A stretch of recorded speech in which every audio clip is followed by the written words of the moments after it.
Game changer. You've heard the term.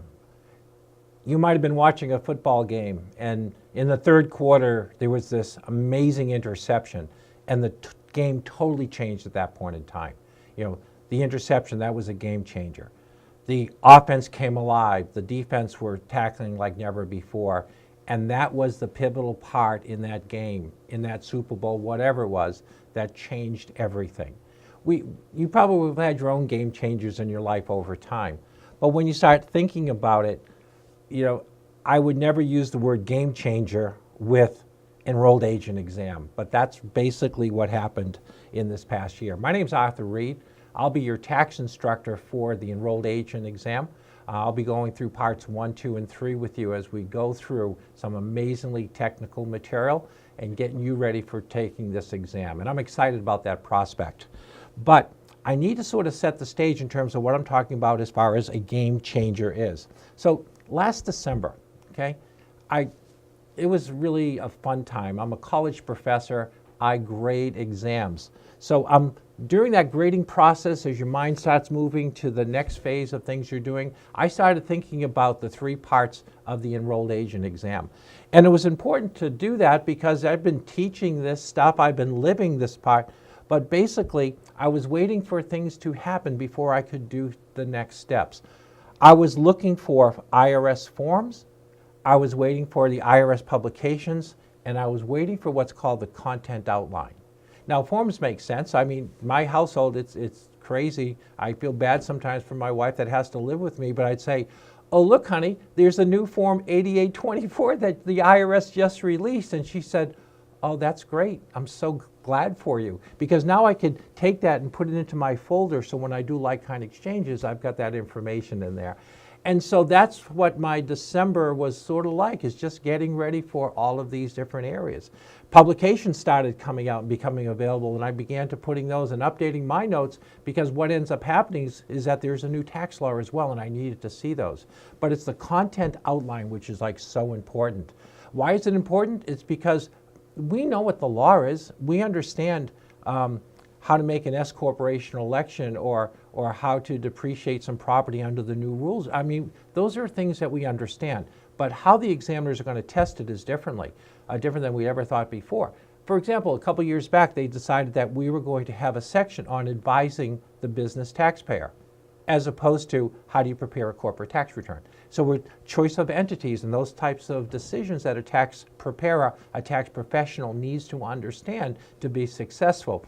And so we had to pivot and create things within these new groupings and present so it'll get you ready for the exam. And so we rely upon these content outlines and because they are so important for the structuring of the material that you're going to get. This was especially important this year because we had the Tax Cut and Jobs Act. That was passed in December of 17, and basically we lived with that rule all throughout the year and its implications. It was huge. I mean, it impacted so many things, especially from the planning aspect of the things that we did. We had various parts of the law that were taking place at various times. Give you an example, you know, a lot of it took place for the 2018 year, but some of it, like alimony, was postponed until the 2019 year. We also had some extenders that had still been outstanding from the old law that Congress hadn't passed. At the time I'm filming this, it's still being discussed about whether some of those are going to be retroactive for next year.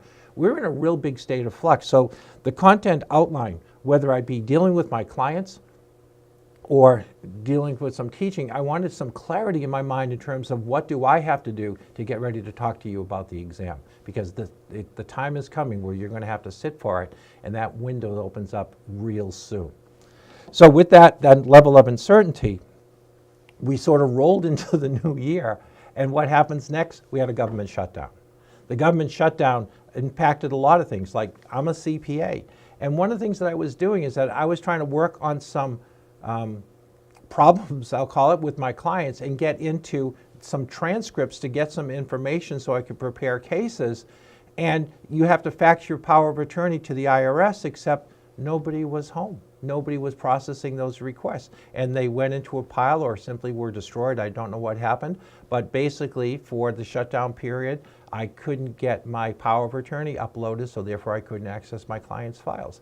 And I mean, that impacted me. If you know someone who is an enrolled agent, the renewal process couldn't take place. And the IRS actually said, hey, if you're an enrolled agent and your license has expired, don't worry about it. Drive on an unexpired license because we're on a shutdown right now. We don't have to do anything. And so as a result, many, many, many things didn't take place that we wish we had. These are sort of like the unintended consequences. But add one more dimension to this is your test. And we were waiting, and so we called, but you know, the government was shut down, so we can't give you any answers. So we did the best we could to sort of deal with this level of uncertainty that was coming. And basically every day, you know, we would be checking to say, anything new? Have we heard anything? Is this going to be changing? We're going to be rechanging the structure, what's been covered? And basically we were getting crickets on the other end of the line. So moving into this, we started thinking about what do we do first, second, and third? We can have the material, but how do we structure it? And truly, when we talked about what we call conventional wisdom in this area, one of the things that we always used to tell candidates is that take part one, dealing with individuals, take that one first. And the reason is you're right out of tax season, you've got that knowledge stuck in your head, and you've been doing 1040s and you've been doing your little pass-through deductions, which were new, and now you're like a pro on those things. You might have even done some pass-through entities as well and had to calculate it for the K1s. You might have had even some issues dealing with the new due diligence rules. I mean, you get all these different things that you have that you're just ready to basically test. You know, basically take that exam while the information is fresh in your head and get that out of the way first. May 1st, when the window opens, is just around the corner. And do them in order. Do one first, do two second, and do part three third. And that made a whole lot of sense. You know, save part three until basically the last. Then, this is pretty exciting, I'm going month by month. Then, in late February, technically it was February 28th, when I went to the IRS's site and I looked and I saw that the new content outline was released. Finally, we've been waiting for this and hoping to get some sort of indication of what it was going to be, but this was going to help us dramatically figure out where we were going to put the stuff when we presented it, because we wanted it to be in the new format. Well, I was so excited. I mean, I was like a little kid. It was like, it's released, go through it. So what I did is I clicked on the site and I was brought to the Prometric site where it's done. And I said, okay, here we go. And as I look at it, it basically says right here, I'm just going to make this a little bit bigger for you on this new wonderful computer. And it has to say, registration is open for the May 1st to February 29, 2020 testing window. Yes, this is like the best day of my life. Well, never mind, I'm not going to sing for you. But you get the idea of how excited I was, is that we now have all the stuff that we're looking for. And then I read this. The government shutdown has delayed the annual revision of the special enrollment exam. It's administered starting May 1st of 2019. It has not been updated and reflects the tax law for the calendar year 2017. 2017 was like 100 years ago. I don't even remember what the tax laws were for 2017, but it hasn't been updated. And they say a revised exam will be released on July 1st and be based upon the new tax law for 2018. If I scroll down a little bit further on that same screen, I get down to here, which is say, review the exam content outlines. And that's the part that we look to determine what it is that we're going to look at. And so, for example, where it says, and I'll just highlight this quickly, for exams delivered through June 30th, 2019, these are your content outlines there. For the examinations beginning July 1st, 2019, those are them. And so it's these things that we were so excited about getting. So I'm not going to click on them because those are incorporated in our material, but they then tell you what the material you will be required for on the exam. It helps us structure our time in there. But what they're basically saying is that for the month of May and the month of June, they're going to be testing on the 2017 tax law, not the 2018. The 2018 that is in your head, the 2018 that you've lived through if you've gone through tax season, or if you're a student in college and taking this, that you just basically got as an exam. And so it really represented one of those issues where it's like, gee, what do we do now? And all of a sudden, that conventional wisdom that we were talking about changed. And so what we're saying here at WiseGuides is that the wise thing to do at this point in time is basically take part 3 first, the one on representation practices and procedure.